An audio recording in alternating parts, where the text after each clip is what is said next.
Hola muchachos, buen día, ¿cómo están? Espero estén muy bien. Les voy a dejar la clase grabada del día de hoy, donde les voy a explicar el concepto FNP para que puedan diferenciarlo un poquito más de los otros dos conceptos que estuvimos analizando en el artículo de la semana pasada.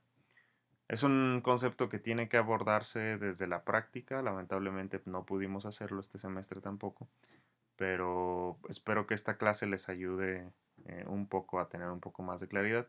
El video va a ser un video corto, van a ser un par de videos cortos y que van a tener que analizar ustedes desde su casa. Y la actividad va a consistir en analizar otros conceptos desde una bibliografía que les voy a enviar también. Esta tarea precisamente la van a hacer como tarea y van a tener un par de días para responderla. El día de hoy les voy a estar subiendo la bibliografía en el transcurso del día y para que ustedes puedan realizar su investigación y su estudio personal en casa. Como les mencionaba, pues este concepto, el concepto FNP, pues es bastante interesante y muy práctico, así que voy a tratar de hacer el abordaje lo más práctico posible, esperando que cualquier duda que salga de ustedes, pues me la hagan saber. Como les explicaba y como les mencionaba anteriormente, el concepto se llama el concepto FNP, precisamente significa facilitación neuromuscular propioceptiva. Para hablarles del concepto voy a utilizar estas diapositivas que usé en una conferencia del uso que hacemos del concepto en la unidad de cuidados intensivos. Este, y no les voy a hablar mucho de la unidad de cuidados intensivos porque no es el tema, pero sí les voy a hablar del concepto de FNP y de las generalidades. Entonces espero que puedan aprovechar bastante bien el video y que puedan tener un poco más de bases acerca de qué es el concepto. El concepto, antes de llamarse FNP, tenía un nombre que era el concepto CABAT y era precisamente eh, debido al creador, que era el doctor Hermann Cabat, eh, que desarrolló el concepto en los años 40, 50 en Estados Unidos, junto con la fisioterapeuta Margaret Knott o Maggie Knott. Precisamente el doctor Hermann Cabat, siendo un neurofisiólogo bastante prominente en su área, desarrolló este concepto de rehabilitación para pacientes con poliomielitis. Este concepto se desarrolló en Vallejo, California. Y precisamente estos dos momentos históricos fueron los que marcaron el nacimiento del concepto junto con la formalización de la fisioterapia en muchas partes del mundo, incluido aquí en México, en Estados Unidos, etcétera, y junto con esa nueva formalidad profesional, pues también nacieron algunos conceptos como el concepto de FNP, que ha perdurado precisamente por la calidad teórica que tiene de fondo, que ya vamos a analizar un poquito más. Entonces, estos dos momentos históricos pues fueron la Segunda Guerra Mundial y el brote de poliomielitis. Poliomielitis fue precisamente eh, no tal cual una pandemia, pero sí fue una epidemia en muchos países que fue muy difícil de controlar y causó muchos estragos en distintos pacientes. A algunos de nosotros quizá nos tocó conocer pacientes con poliomielitis de los brotes aquí en México. Ellos ya son mayores, ya quizá los últimos pacientes o el último grupo al menos considerable con pacientes con poliomielitis, quizá tendrá ahorita unos 60 años, 70 años. Este, pero bueno, estos dos momentos históricos precisamente hicieron que la necesidad imperante por nuevas formas de tratamiento llevara a investigadores, neurólogos y diversas profesiones y ramas de la medicina a investigar nuevas formas de tratar a los pacientes con secuelas neurológicas como en la polio y secuelas neuroortopédicas o traumatológicas como en el caso de los veteranos de la Segunda Guerra Mundial. Precisamente se desarrolló este concepto y en el cual se observaba la íntima relación de los movimientos funcionales con movimientos del cuerpo que son diagonales. Precisamente FNP por eso en muchas ocasiones se conoce como el concepto de las diagonales o de los movimientos espirales, precisamente porque se realizan algunos patrones de esta forma, diagonales o espirales, pero sin que eso sea todo el tratamiento.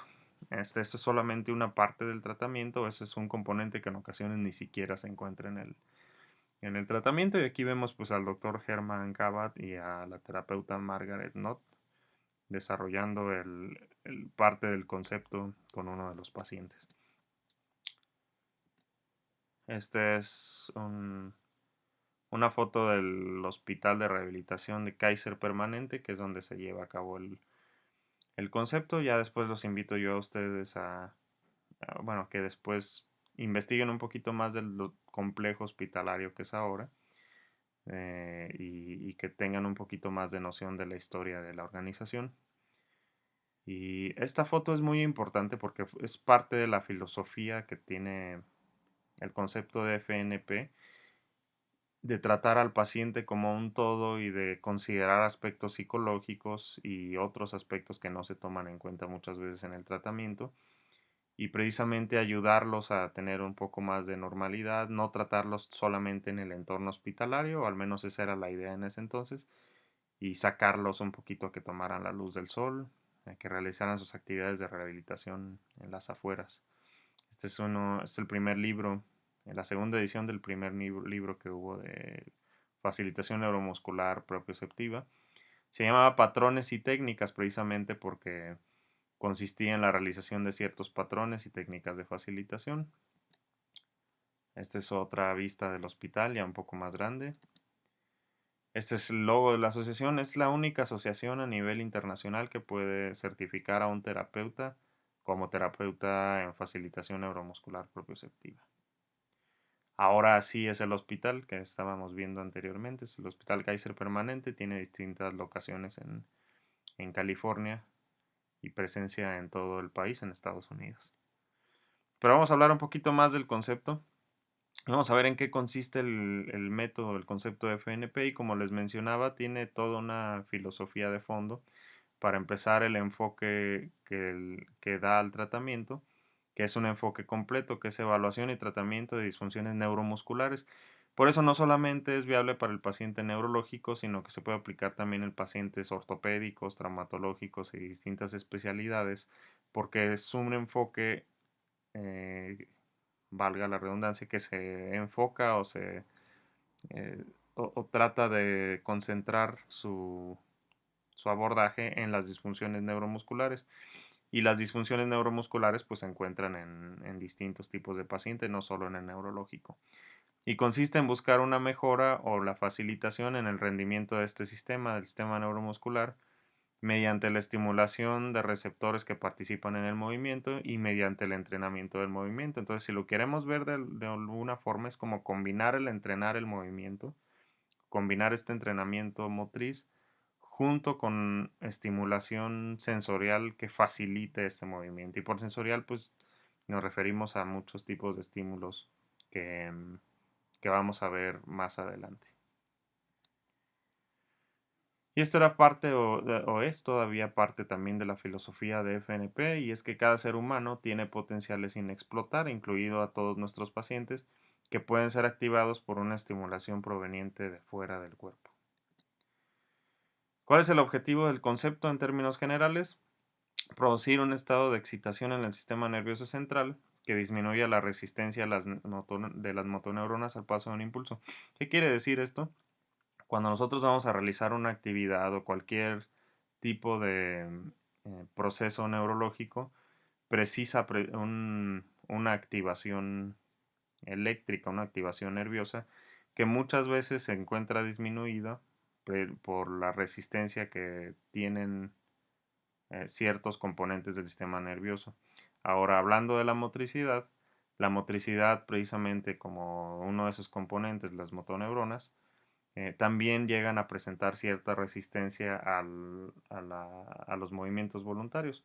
Cierta resistencia me refiero a que no son del todo partícipes de lo que la voluntad quiere hacer. Entonces, eh, el objetivo de este concepto, el objetivo de estimular y de recibir, de aportar ciertos estímulos y cierto tipo de entrenamiento, es que el grado de excitación motriz sea mayor que la resistencia de las motoneuronas que se encuentran en ese momento en estado patológico. Otra es la repetición de impulsos facilitadores que mejoren esta conducción sináptica, precisamente para lo que estábamos mencionando anteriormente, y la mejora de las cualidades neuromusculares.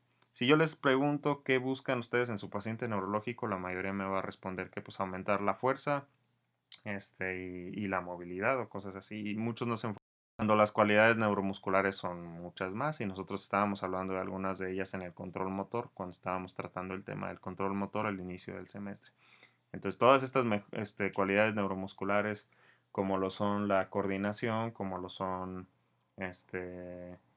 precisamente la capacidad de elongación, la exactitud de la aplicación de la fuerza, etcétera, son cualidades que se tienen que ver mejoradas en un paciente neurológico y en lo que se concentra también el concepto FNP. ¿Cómo va a funcionar FNP? Para nosotros aplicar un concepto o un tratamiento de facilitación neuromuscular propioceptiva tienen que estar presentes estos tres principios. La filosofía de FNP, que es precisamente parte de lo que ya estábamos platicando, y no solamente filosofía desde un punto de vista de qué es lo que quiere la técnica, sino que también la filosofía habla de cómo evaluar al paciente, de cuál es el enfoque positivo que se tiene que tener sobre el paciente, de la relación con la CIF, que es lo que ya habíamos platicado en clases anteriores, y es un componente muy importante que siempre debe estar aplicándose al paciente. Yo siempre tengo que estar tomando en cuenta toda esta filosofía de FNP, incluyendo el abordaje positivo, que es no solamente observar las cosas que ya no tiene el paciente o que no puede hacer, sino todas las cosas que aún le quedan, movilizar reservas y todo esto. Después tenemos los principios y procedimientos básicos, que son elementos que se van a encontrar en la aplicación de otro componente que son las técnicas que estamos viendo del lado derecho. Y los principios y procedimientos básicos precisamente van a proveer todos estos estímulos propioceptivos, entre otras cosas que vamos a platicar más adelante. Los patrones diagonales, por ejemplo, es una parte muy pequeña de estos principios y procedimientos básicos. Y las técnicas son precisamente estas formas de trabajar con el paciente. No son los patrones y no es la forma en la que se hacen los patrones. Si yo les digo, ¿qué hacemos si tenemos dolor de cabeza? Ustedes me dicen, bueno, tenemos una pastilla para eso. Y si me duele el estómago, pues tengo otra pastilla para eso. Y si me duele una muela, pues tengo otra pastilla para eso. Las técnicas son eso, son las indicaciones o las formas de realizar una actividad neuromuscular de acuerdo a la indicación que yo tenga. Un mismo patrón yo lo puedo aplicar con distintas técnicas, ¿sí? De tal modo que hay técnicas para recuperar la potencia muscular, hay técnicas para aprender un movimiento cuando este movimiento ha sido perdido por algún daño neurológico, hay técnicas para eliminar el dolor, por ejemplo, o para tratar el dolor, hay técnicas para aumentar el rango de movilidad, etcétera. Vamos a analizar entonces los principios y procedimientos básicos. Solo déjenme entonces pausar hasta aquí la grabación para que no se nos haga demasiado extensa y la podamos subir sin problemas a YouTube.